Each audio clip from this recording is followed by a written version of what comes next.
করব কলিজা ভুনা। তেল দেওয়ার পর পরিমাণ মতো পেঁয়াজ দিয়ে ভালো করে কষাতে হবে, ভালো করে নেড়ে নিতে হবে। আমি আর আমার মা রান্না করছি বসে বসে।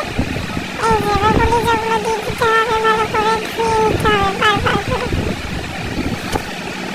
দেওয়ার পর এবার নেড়ে দিতে হবে, একটু বেশি করে আদা রসুনের পেস্ট দিয়ে নেড়ে যাও সুন্দর করে রান্না করতে হবে। তেজপাতা অ্যাড করলাম, পরিমাণ মতো হলুদ লঙ্কার গুঁড়ো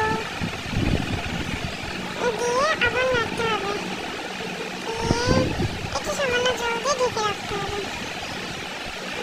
খুলে দেখতে হবে যে কেমন হচ্ছে। এবার জল ছাড়তে লেগেছে, আবার নেড়ে যাও নাড়তে নাড়তে যে আমাদের চুলো বন্ধ হয়ে গেছিল, আগুন ফুটনি দিয়ে ফু দিয়ে জ্বালানো হলো।